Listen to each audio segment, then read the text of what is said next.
है कि जो कुछ भी महाराष्ट्र में घटनाक्रम हुआ उसके पीछे भारतीय जनता पार्टी का किडनैपिंग गैंग शामिल है। और इस देश में विधायकों की अपहरण की घटनाएं राज्य दर राज्य हो रही है। मध्य प्रदेश में यही हुआ, अरुणाचल में यही हुआ, उत्तराखंड में यही हुआ, कर्नाटक में यही हुआ, महाराष्ट्र में यही शुरू हो गया, राजस्थान में सफल नहीं हो पाए। पूरे देश के अंदर ये लोग सिर्फ विधायकों की खरीद फरोख्त और किडनैपिंग में अपना दिमाग लगाते हैं। तो ये एक अलग प्रकार की सरकार, मोदी सरकार चल रही है, जहां पे विधायकों के किडनैपिंग का एक गिरोह बन गया है, सरकारों को गिराने का एक गिरोह बन गया है, किसी भी तरीके से एन केन प्रकारेण लोकतंत्र की हत्या करके सत्ता हासिल करनी है। जो कुछ भी महाराष्ट्र में देखने को मिल रहा है, ये हमारी डेमोक्रेसी के लिए, जमहूरियत के लिए, लोकतंत्र के लिए अच्छी घटना नहीं है, एक काला दाग का उदाहरण है। और मैं समझता हूं कि फ्लोर ऑफ द हाउस में सही टेस्ट होना है तो महाराष्ट्र में वो एमएलएज आए जो बाहर बिठाए गए हैं भारतीय जनता पार्टी के राज्य में। एक तरफ बीजेपी कहती है हमारा इस घटना से कोई लेना देना नहीं, दूसरी तरफ जहाज में मुलाकात हो रही है, एयरपोर्ट पे मुलाकात हो रही है, पूरी उनको वायु श्रेणी की सुरक्षा उपलब्ध कराई जा रही है। तो ये क्या है, ये क्या दिखाता है? ये सारा कुछ ड्रामा भारतीय जनता पार्टी के द्वारा रचा गया है। जो बीजेपी का किडनैपिंग गैंग है उसने ये सब कुछ किया है। एक दूसरा बड़ा मुद्दा है राष्ट्रपति चुनाव को लेकर। आज जो विपक्ष के साझा उम्मीदवार हैं यशवंत सिन्हा, उनका नॉमिनेशन होना है। उससे पहले सभी विपक्षी दलों की मीटिंग है। क्या आम आदमी पार्टी उस मीटिंग में शामिल हो रही है? देखिए, आम आदमी पार्टी का राष्ट्रपति चुनाव के संबंध में जब फैसला हो जाएगा तो मैंने आपको कहा था, जब उसकी बैठक होगी, पार्टी के राष्ट्रीय संयोजक अरविंद केजरीवाल जी जब इस पर कोई फैसला लेंगे, उस वक्त सारी मीडिया को इस बात की जानकारी दी जाएगी। जहां तक आज नॉमिनेशन करने जा रहे हैं यशवंत सिन्हा जी, उनको ढेर सारी शुभकामनाएं। जी। ये प्रधानमंत्री अभी जर्मनी के दौरे पे हैं। उन्होंने इमरजेंसी एक तरह से कोशिश हुई थी कि डेमोक्रेसी को होस्टेज किया जाए और डेमोक्रेसी को दबाया जाए। निश्चित रूप से देखिए, लोकतंत्र के लिए आपातकाल एक काला दिन था, इससे कहीं कोई इनकार नहीं कर सकता। और लोकतंत्र का गला घोटने के लिए आपातकाल लगाया गया और पूरे देश में इसको लेकर आंदोलन हुआ।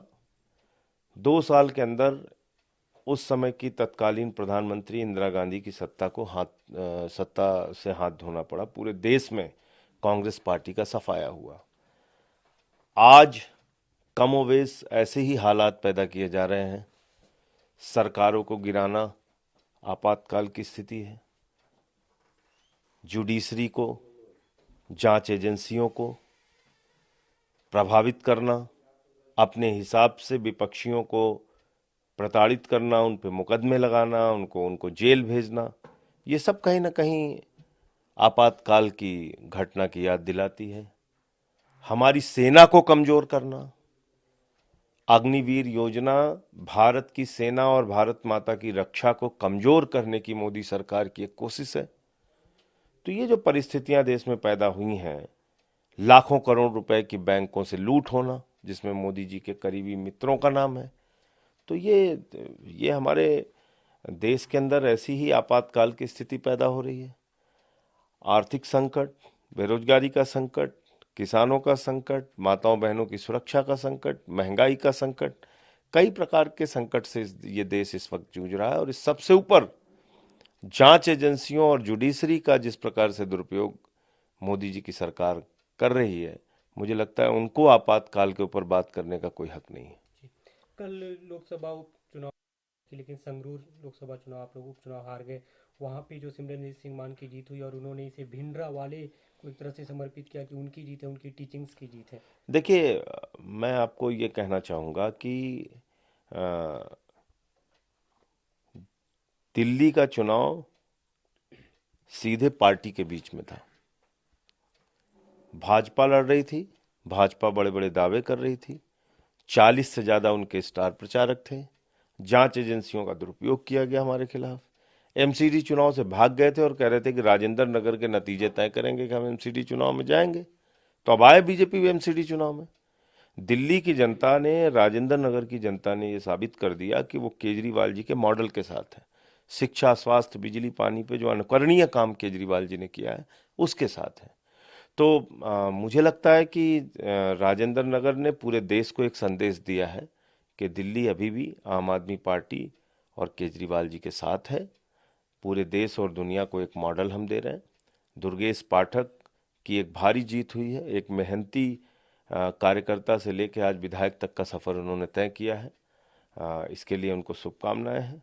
जहां तक पंजाब का प्रश्न है, कांग्रेस पार्टी की जमानत जब्त, अकाली दल की जमानत जब्त, बीजेपी की जमानत जब्त। सिमरनजीत सिंह मान के पक्ष में एक भावनात्मक वोटिंग हुई। कई बार ऐसा हो जाता है राजनीति में। तो इस पर ये सोचना कि हमारी सरकार का काम कहीं गड़बड़ रहा है या आम आदमी पार्टी से लोगों का मोह भंग हो गया है, ऐसा नहीं है। आम आदमी पार्टी ने 3 महीने के अंदर भगवंत मान जी की सरकार ने अनुकरणीय काम करके दिखाया। जिस प्रकार से भ्रष्टाचार को रोकने के लिए फैसले लिए, जिस प्रकार से भ्रष्ट मंत्रियों के, पूर्व मंत्रियों की गिरफ्तारी की, अधिकारियों की गिरफ्तारी की, अपने अपने खुद के मंत्री को उन्होंने बर्खास्त किया, ये तमाम घटनाएं इस बात का संकेत है कि एक अच्छी सरकार पंजाब के अंदर चल रही है। लेकिन जैसा मैंने कहा कि कई बार भावनात्मक आधार पर लोग वोटिंग करते हैं। सिमरनजीत सिंह मान कई चुनाव से हार रहे थे, कई काफ़ी कम वोट भी उनको मिल रहे थे। इस चुनाव में लोगों ने उनको वोट कर दिया।